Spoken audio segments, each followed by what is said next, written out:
한석진 선생님은 매일 아침 같은 시간에 눈을 떴습니다.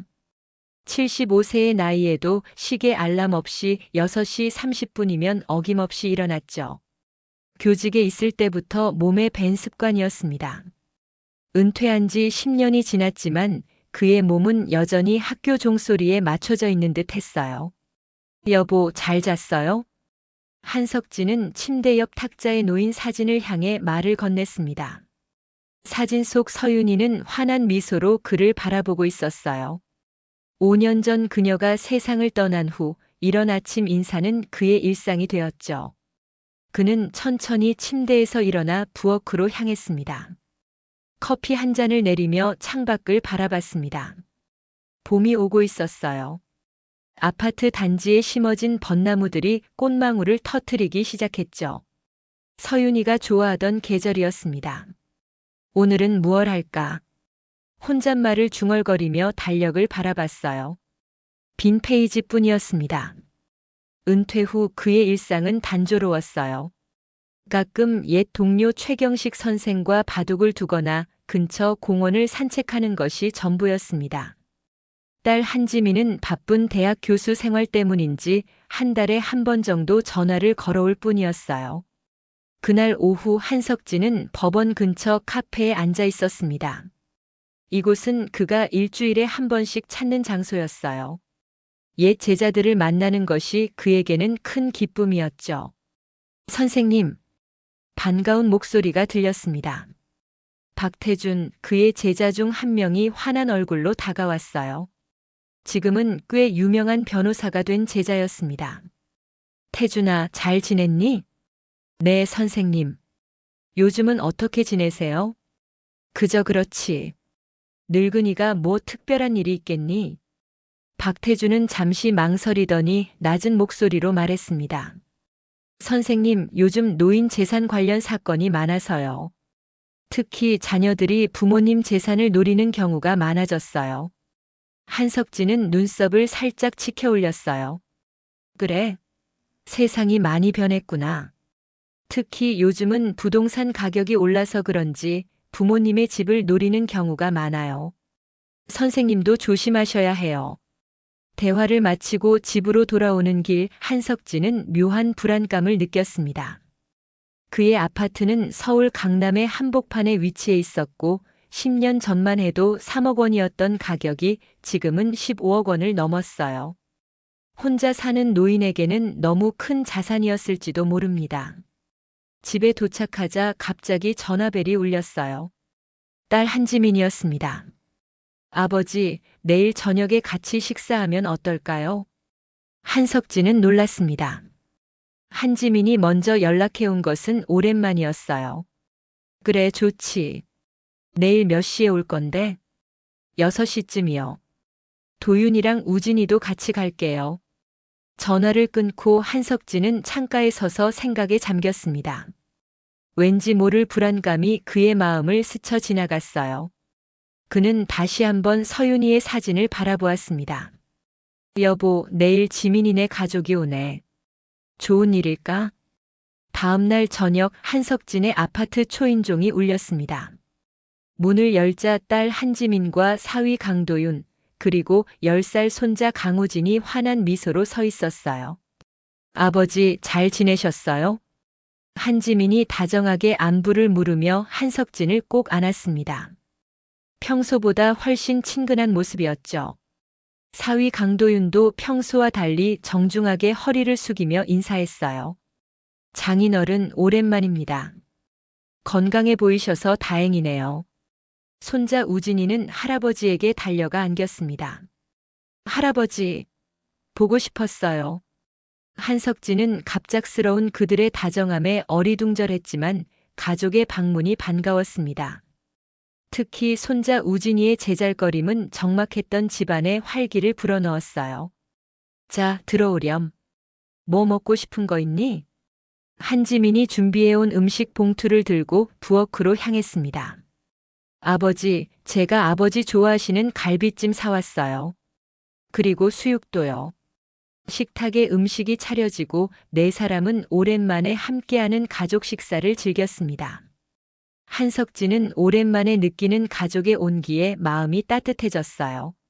하지만 식사 중간중간 딸과 사위가 나누는 눈빛이 묘하게 느껴졌습니다.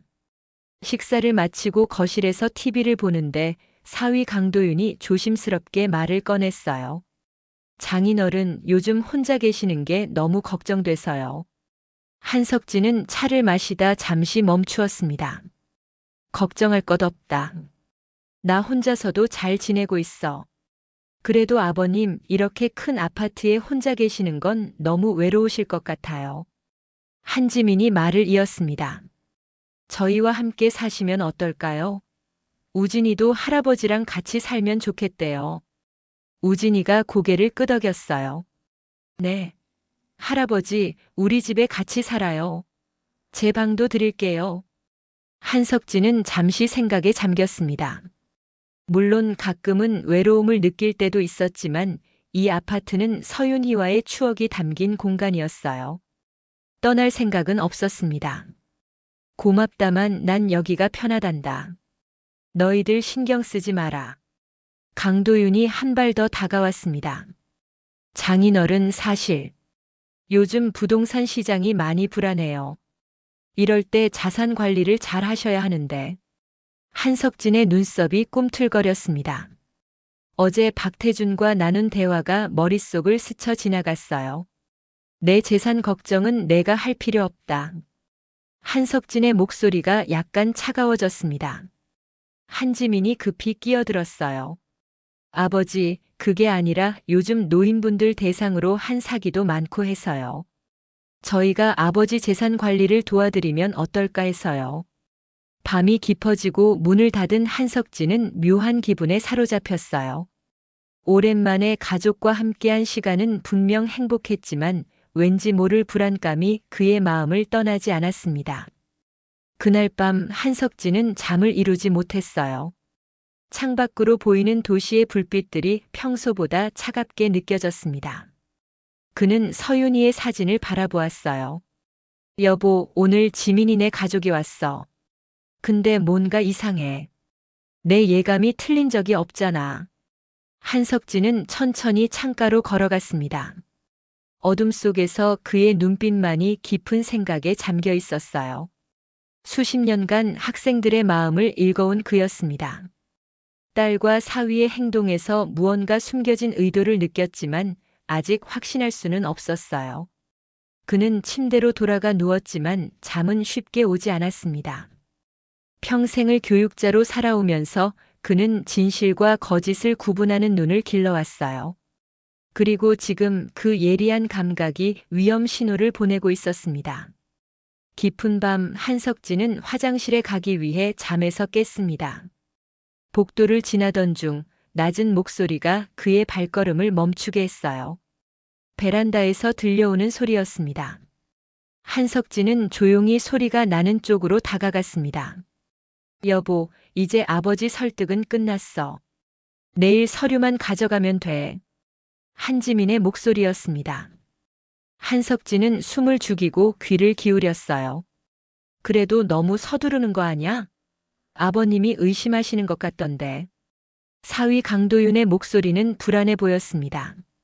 한지민이 짜증스럽게 대답했어요. 지금 망설일 때가 아니야. 명의만 우리 앞으로 돌리면 돼. 그럼 요양원으로 보내는 것도 문제 없어. 그 순간 한석진의 가슴이 철렁 내려앉았습니다. 귀를 의심하고 싶었지만 딸의 목소리는 너무나 또렷했어요.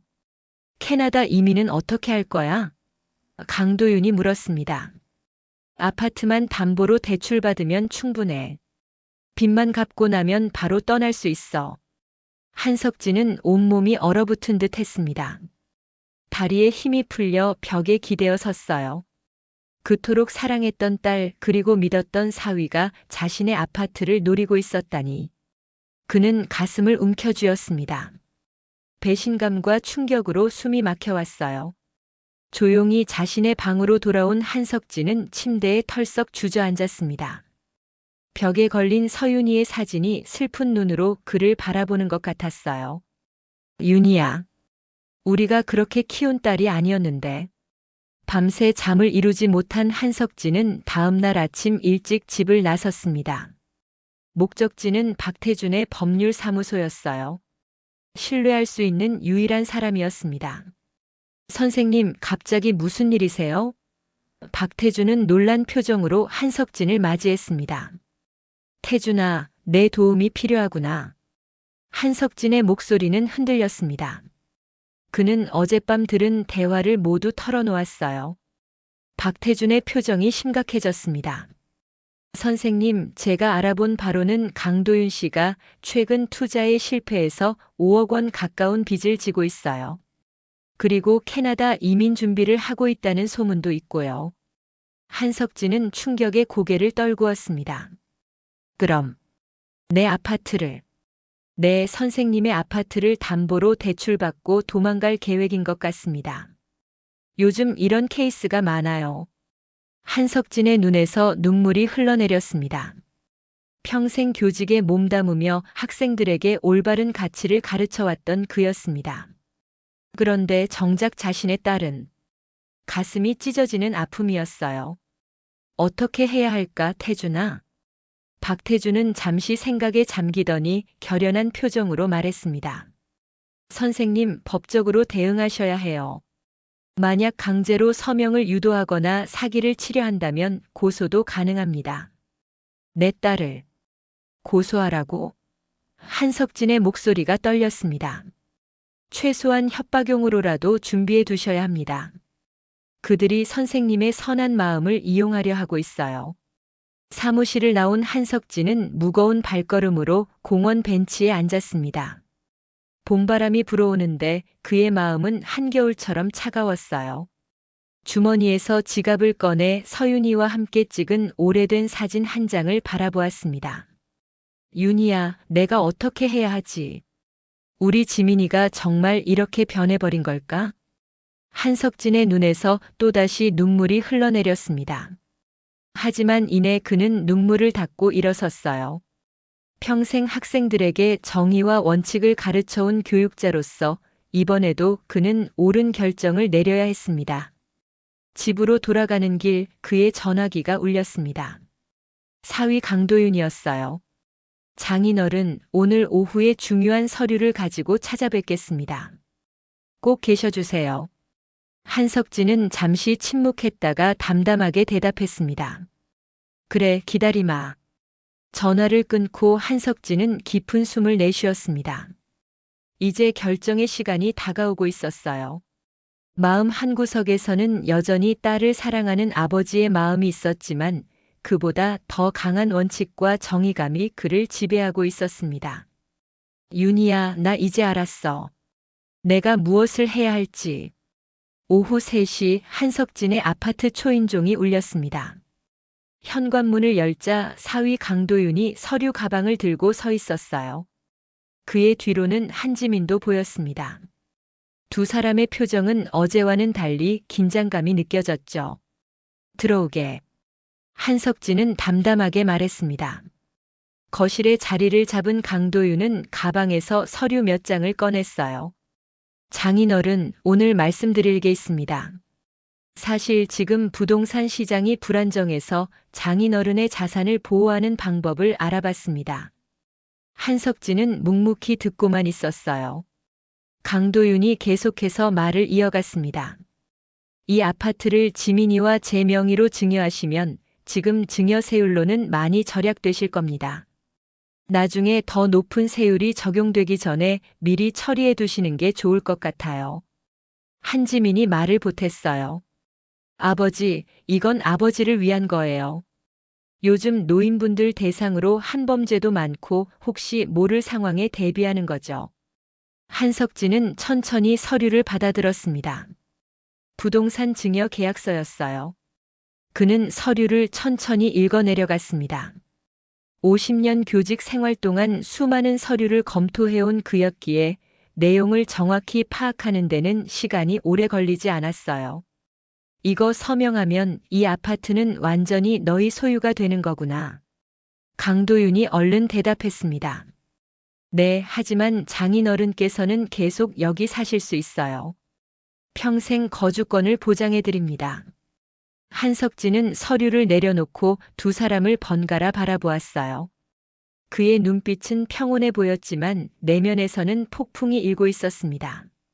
도윤아, 너희 캐나다 이민 계획에 대해 말해보렴. 그 한마디에 거실 공기가 얼어붙었습니다. 강도윤의 얼굴이 창백해졌고 한지민은 놀라서 아버지를 쳐다보았어요. 아, 아버님 그게... 한석진은 차분한 목소리로 말을 이어갔습니다. 빚 5억 원. 내가 모를 줄 알았느냐? 한지민의 얼굴이 흑빛으로 변했습니다. 아버지, 어떻게? 어젯밤 너희 대화를 다 들었다. 내 아파트를 담보로 대출받고 나는 요양원에 보내려고 했지? 강도윤이 벌떡 일어나 무릎을 꿇었습니다. 장인어른 죄송합니다. 사업이 실패하고 빚이 늘어나서 저희가 잘못 생각했습니다. 한지민도 눈물을 흘리며 무릎을 꿇었어요. 아버지, 정말 죄송해요. 저희가 어리석었어요. 한석진은 천천히 일어나 창가로 걸어갔습니다. 창밖으로 벚꽃 몇 송이가 날리고 있었어요. 그는 오래도록 침묵했습니다. 내가 너희를 키운 이유가 돈 때문이었겠느냐? 한석진의 목소리는 낮지만 강렬했습니다. 평생 수천 명의 학생들을 가르쳐온 그의 음성에는 위엄이 깃들어 있었어요. 지민아, 내가 초등학교 때 학교 돈을 훔쳐 쓴 적이 있었지. 그때 내가 뭐라고 했었니? 한지민이 흐느끼며 대답했습니다. 정직하게 살라고 하셨어요. 그래, 정직하게 살라고 했다. 도윤이와 결혼할 때도 내가 뭐라고 했지? 돈보다 사람을 보라고 하셨어요. 한석진은 깊은 한숨을 내쉬었습니다. 그런데 이제 와서 너희는 돈 때문에 아버지를 속이려 했구나. 강도윤이 절박하게 말했어요. 장인어른, 한 번만 기회를 주세요. 제가 잘못했습니다. 어떻게든 빚을 갚겠습니다. 한석진은 서윤이의 사진을 바라보았습니다. 그녀라면 어떤 결정을 했을까요? 오랜 침묵 끝에 그는 입을 열었어요. 오늘은 돌아가거라. 내 결정은 일주일 후에 알려주마. 두 사람은 더 이상 아무 말도 하지 못한 채 일어섰습니다. 한지민이 마지막으로 아버지를 바라보았지만 한석진은 이미 창밖을 보고 있었어요. 현관문이 닫히고 집안은 다시 정막에 잠겼습니다. 한석진은 소파에 앉아 깊은 생각에 잠겼습니다. 평생 교직에 몸담으며 학생들에게 올바른 가치를 가르쳐왔던 그였습니다. 이제 그의 마지막 수업은 자신의 딸과 사위를 위한 것이 될 터였어요. 윤희야, 내가 어떻게 해야 할까? 한석진은 사진 속 아내에게 속삭였습니다. 그리고 그때 오랜만에 그의 마음속에 확고한 결심이 생겨났어요. 일주일이 지났습니다. 한석진은 자신의 거실에 앉아 손님들을 기다리고 있었어요. 창밖으로는 벚꽃이 만개한 봄날이었지만 그의 표정은 단단하고 결연했습니다. 오늘은 그가 평생을 교육자로 살아오며 내리는 마지막 중요한 결정의 날이었어요. 초인종 소리가 울렸습니다. 현관문을 열자 한지민과 강도윤이 굳은 표정으로 서 있었어요. 그들 뒤에는 박태준 변호사가 서류 가방을 들고 있었습니다. 들어오세요. 한석진이 세 사람을 거실로 안내했습니다. 모두가 자리에 앉자 한석진이 천천히 입을 열었어요. 일주일 동안 많은 생각을 했다. 오늘 내 결정을 알려주려고 너희를 불렀구나. 한지민과 강도윤은 긴장한 표정으로 고개를 숙였습니다. 박태준은 조용히 서류 가방을 열었어요. 태준아, 준비한 서류 보여주겠니? 박태준이 서류 몇 장을 꺼냈습니다. 선생님의 지시대로 모든 서류를 준비했습니다. 한석진이 서류를 받아들고 다시 입을 열었어요. 내가 소유한 이 아파트를 포함한 모든 재산에 관한 결정을 내렸다. 그의 목소리는 흔들림 없이 단단했습니다. 평생 학생들 앞에서 수업을 해온 교육자의 위엄이 느껴졌어요. 나는 내 전 재산을 은퇴 교사들을 위한 공동체에 기부하기로 결정했다. 한지민이 놀라서 고개를 들었습니다. 아버지. 한석진은 그녀의 반응에 아랑곳하지 않고 말을 이어갔어요. 이 아파트는 15억 원의 가치가 있고 내 은행 예금 2억 원과 함께 은퇴 교사들을 위한 공동주거 시설로 활용될 것이다. 강도윤의 얼굴이 창백해졌습니다. 장인어른, 그럼 저희는 너희에게는 다른 제안이 있다. 한석진이 두 번째 서류를 꺼냈습니다. 도윤아, 내 빚 5억 원을 갚아줄 수 있다. 한지민과 강도윤의 눈이 휘둥그레졌습니다. 한석진은 침착하게 말을 이어갔어요. 하지만 조건이 있다. 첫째, 매주 토요일 4시간씩 은퇴 교사들을 위한 봉사활동을 3년간 해야 한다. 둘째, 매주 일요일 가족 식사를 함께 해야 한다. 셋째, 캐나다 이민 계획을 완전히 포기해야 한다. 강도윤이 믿을 수 없다는 표정으로 물었습니다. 정말 저희 빚을 갚아주신다는 겁니까? 한석진이 고개를 끄덕였어요. 교직에 몸담으며 별도로 주식 투자를 해온 돈이다. 충분히 너희 빚을 갚아줄 수 있지. 하지만 이것은 돈을 주는 게 아니라 너희에게 삶의 가치를 가르치는 마지막 수업이다. 한지민이 눈물을 흘리며 말했습니다. 아버지, 저희가 정말 잘못했어요. 이런 자비를 베풀어 주시다니. 자비가 아니다. 한석진의 목소리가 단호해졌어요. 이것은 교육이다. 돈이 아니라 삶을 배워라. 너희가 내 조건을 받아들인다면 계약서에 서명하겠니? 강도윤이 망설임 없이 고개를 끄덕였습니다. 네, 장인어른. 저희는 조건을 모두 받아들이겠습니다. 박태준이 준비한 계약서를 펼쳤습니다. 그것은 한석진이 제시한 모든 조건이 상세히 명시된 법적 구속력이 있는 문서였어요. 한지민과 강도윤은 떨리는 손으로 서명했습니다. 서명이 끝나자 한석진은 깊은 숨을 내쉬었어요. 이제 너희는 다시 시작할 기회를 얻었다. 이 기회를 어떻게 활용할지는 너희에게 달려있다. 강도윤이 고개를 깊이 숙였습니다. 장인어른, 정말 감사합니다. 제가 어떻게 보답해야 할지. 보답은 필요 없다. 다만 약속을 지키고 올바른 삶을 살아라. 그것이 내가 바라는 전부다. 한지민이 아버지에게 다가가 꼭 안았습니다. 아버지, 정말 죄송해요. 저희가 너무 어리석었어요. 사람은 누구나 실수를 한다. 중요한 건 그 실수에서 무엇을 배우느냐지. 한석진이 딸의 등을 토닥였어요. 박태준은 모든 서류 작업을 마무리하고 자리에서 일어났습니다. 선생님, 이제 제가 돌아가겠습니다. 나머지 절차는 제가 처리하겠습니다. 고맙다, 태준아. 한지민과 강도윤도 일어섰습니다. 그들의 얼굴에는 부끄러움과 감사함, 그리고 새로운 결심이 복합적으로 담겨 있었어요. 이번 일요일에 꼭 오너라. 우진이도 데리고.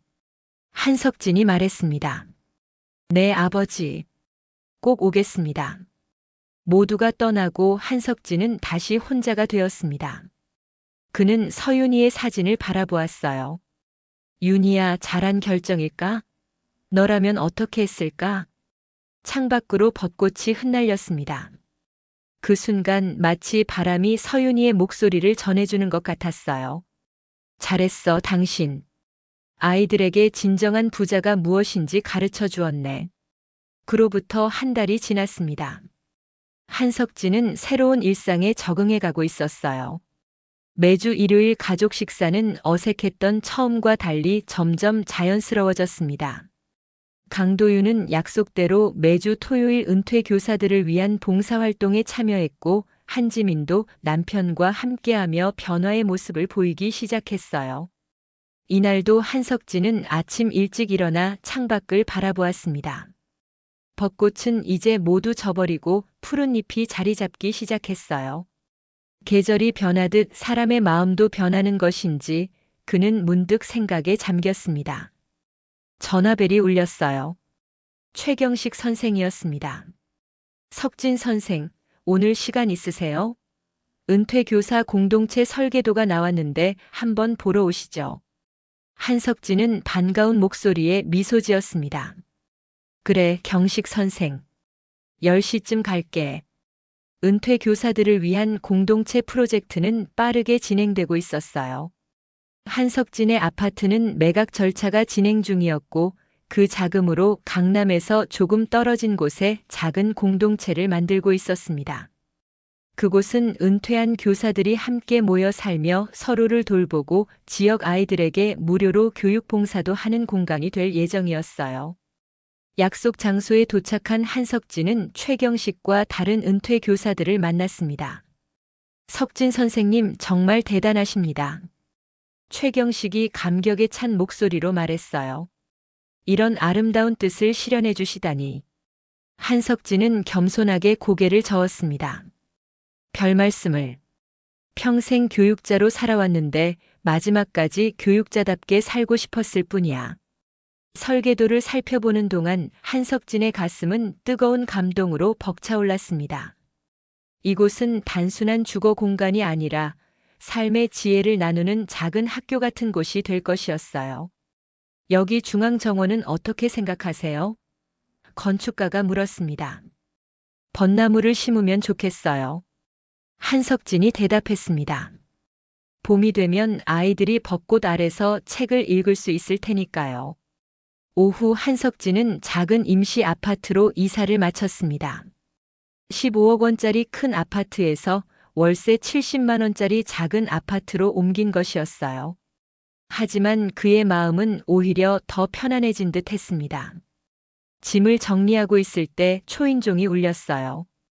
문을 열자 강도윤이 서 있었습니다. 장인어른, 이사는 잘 마치셨나요?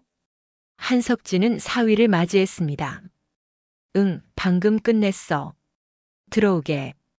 강도윤은 조심스럽게 거실로 들어와 앉았습니다.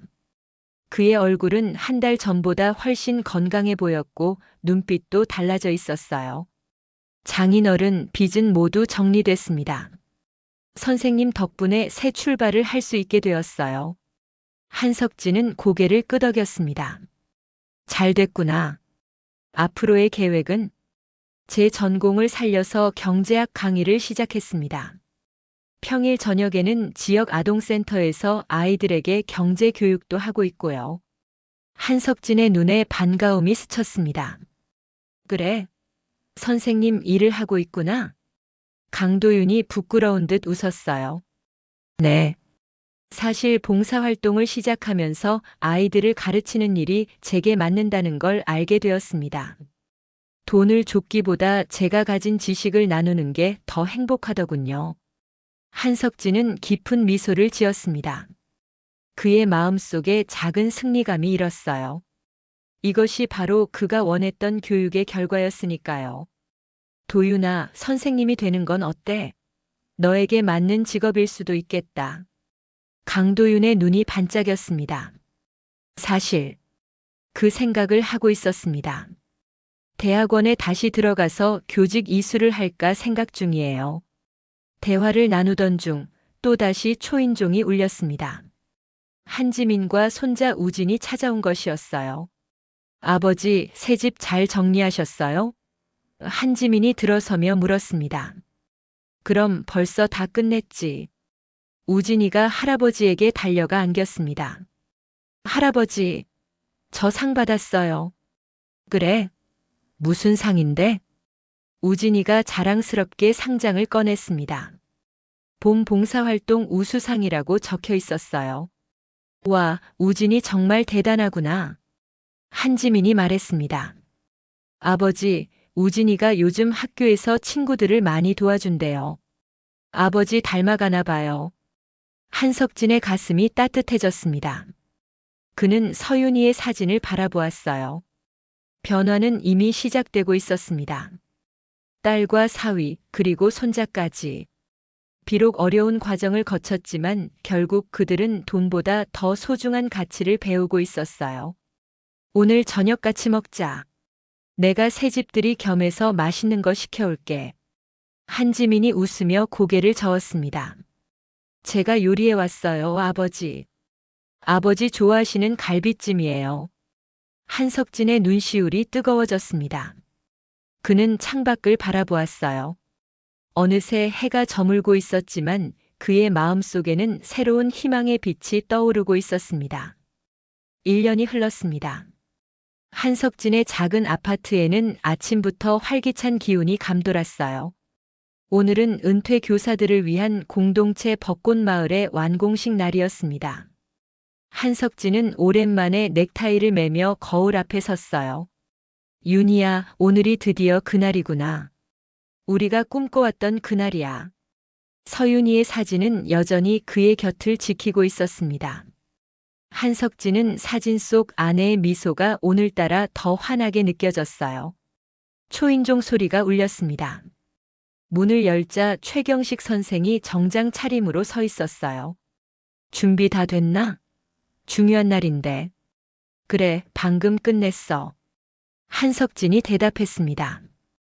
두 노교사는 함께 차에 올랐습니다. 운전대를 잡은 최경식이 말했어요. 석진 선생, 1년 전만 해도 이런 날이 올 줄 누가 알았겠나? 자네가 큰일을 해냈어. 한석진은 겸손하게 미소 지었습니다. 혼자 한 일이 아니야. 우리 모두가 함께 이룬 거지. 차창 밖으로 도시의 풍경이 흘러갔습니다. 한석진은 지난 1년간의 변화를 떠올렸어요.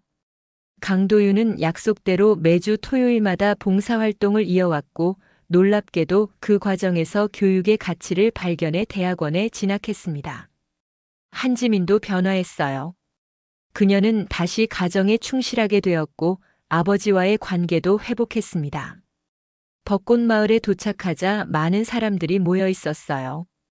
은퇴 교사들과 그들의 가족들, 그리고 지역 주민들까지. 작은 마을 광장에는 축하 현수막이 걸려 있었습니다. 벚꽃마을 완공을 축하합니다. 교육의 가치를 나누는 우리의 공간. 한석진이 차에서 내리자 박수 소리가 울려 퍼졌습니다. 그는 부끄러움에 고개를 숙였어요. 무대 위에서 누군가 그를 소개했습니다. 오늘 이 뜻깊은 공간을 만드는데 가장 큰 공헌을 하신 한석진 선생님을 모시겠습니다. 큰 박수 부탁드립니다. 한석진은 무대 위로 올라갔습니다. 마이크 앞에 서니 그의 오랜 교직 생활이 주마등처럼 스쳐 지나갔어요. 수많은 학생들의 얼굴, 그리고 그들에게 가르쳤던 삶의 가치들. 여러분, 오늘 이 자리에 함께 해주셔서 감사합니다. 그의 목소리는 차분했지만 힘이 있었습니다. 벚꽃마을은 단순한 주거 공간이 아닙니다. 이곳은 우리가 평생 교육자로 살아오며 배우고 가르쳤던 가치를 계속해서 나누는 공간입니다. 청중 속에서 한석진은 익숙한 얼굴들을 발견했어요. 한지민과 강도윤, 그리고 우진이도 있었습니다. 우진이는 자랑스럽게 할아버지를 바라보고 있었어요. 진정한 부자는 돈이 많은 사람이 아니라 나눌 줄 아는 사람입니다. 우리 모두가 이곳에서 서로의 지혜와 경험을 나누며 지역 사회와 함께 성장해 나가길 바랍니다. 연설을 마치고 한석진이 자리로 돌아오자 강도윤이 그에게 다가왔습니다. 장인어른, 정말 감동적인 연설이었습니다. 강도윤의 모습은 1년 전과 확연히 달라져 있었습니다. 눈빛에 자신감이 넘쳤고 표정도 밝았어요. 그는 이제 대학원에서 교육학을 공부하며 주말에는 지역 아이들에게 경제 교육을 하는 봉사자가 되어 있었습니다. 도윤아, 교직 이수는 잘 돼가고 있니? 한석진이 물었습니다. 네, 내년에 교생 실습도 들어갑니다. 장인어른, 정말 감사드립니다. 제가 이렇게 변할 수 있었던 건 모두 선생님 덕분이에요. 한석진은 미소를 지었습니다. 자네가 스스로 변화했기 때문이야. 나는 그저 기회를 준 것뿐이지. 한지민이 다가와 아버지의 팔을 잡았습니다. 아버지, 이곳이 정말 아름다워요. 특히 중앙정원의 벚나무들이 멋져요. 그래, 봄이 되면 더 아름다울 거야. 아이들이 벚꽃 아래서 책을 읽는 모습을 상상해봐. 우진이가 뛰어왔습니다. 할아버지, 저도 여기 와서 책 읽을 거예요.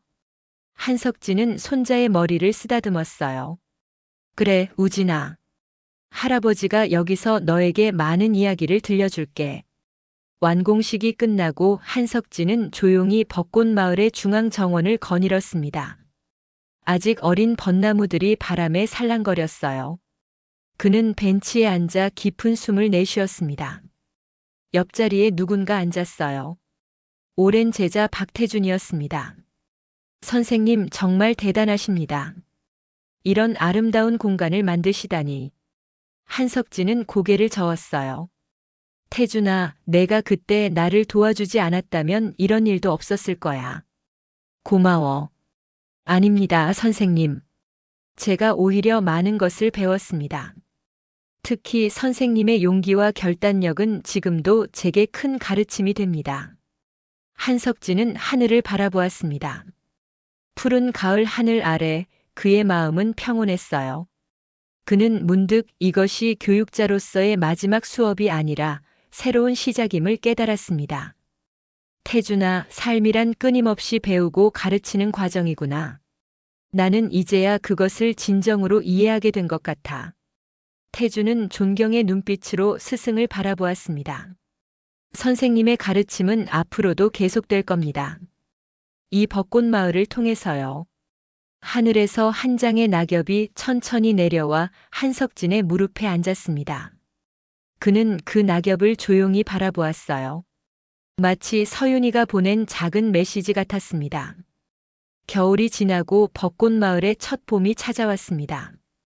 중앙 정원의 벚나무들이 분홍빛 꽃망울을 터뜨리기 시작했어요. 한석진은 매일 아침 벚꽃마을을 산책하는 것이 일과가 되었습니다.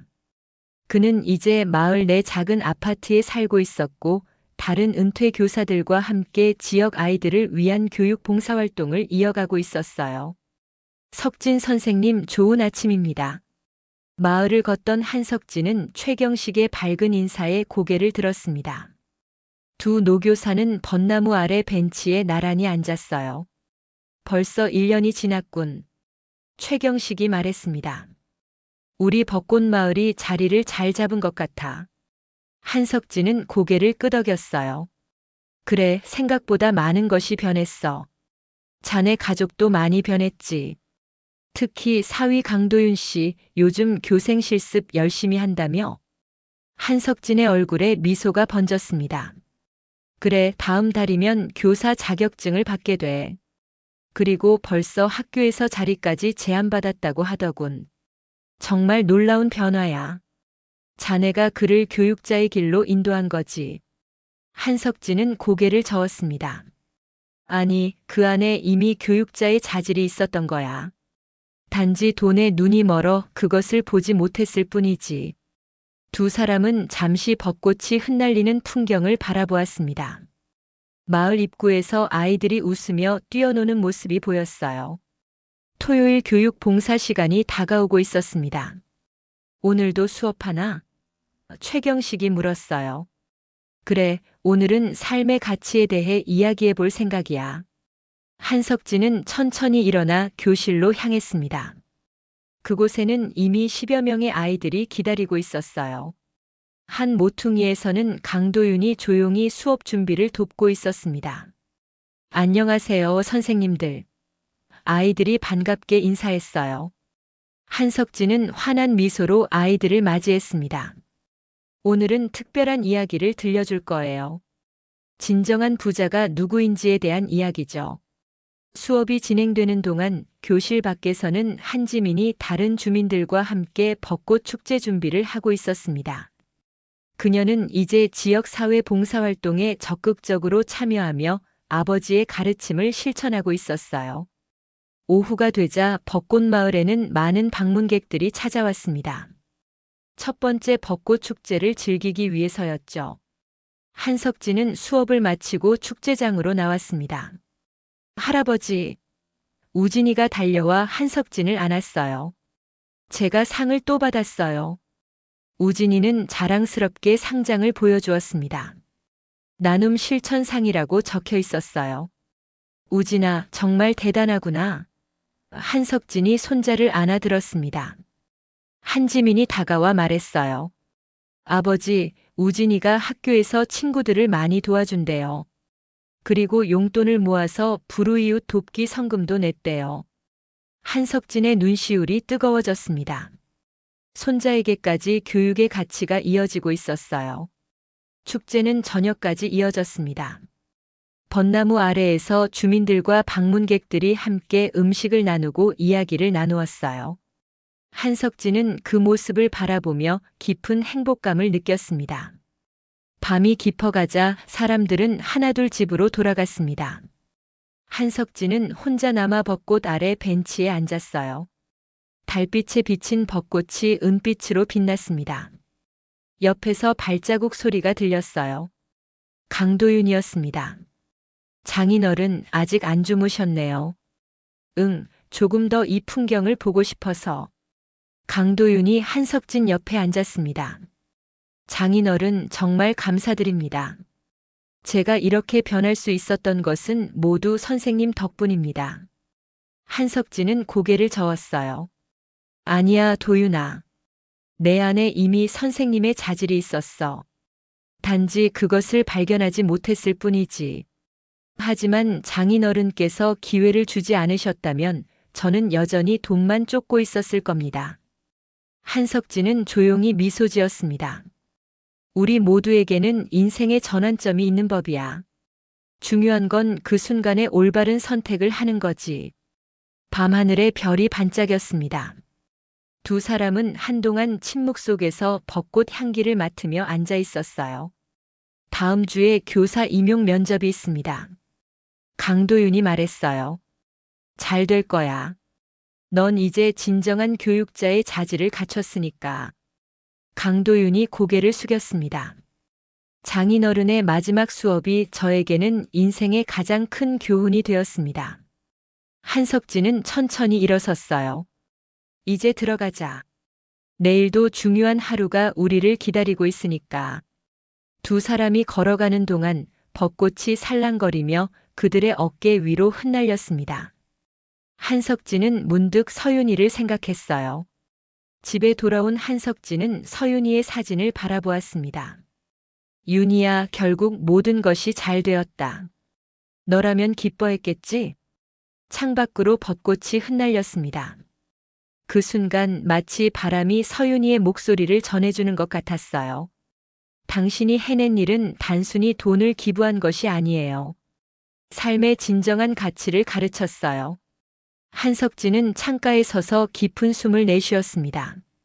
이제 그의 마지막 수업은 끝났지만 그 가르침은 딸과 사위, 그리고 손자를 통해 계속 이어질 것이었습니다.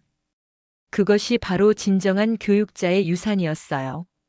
벚꽃이 흩날리는 봄밤 한석진의 얼굴에는 평화로운 미소가 번졌습니다. 그는 이제 자신의 인생이 완성되었음을 느꼈습니다. 교육자로서, 아버지로서, 그리고 인간으로서. 윤희야, 우리가 꿈꿨던 그 세상이 조금씩 만들어지고 있어. 창밖으로 마지막 벚꽃 한 장이 바람을 타고 날아갔습니다. 마치 새로운 시작을 알리는 신호처럼.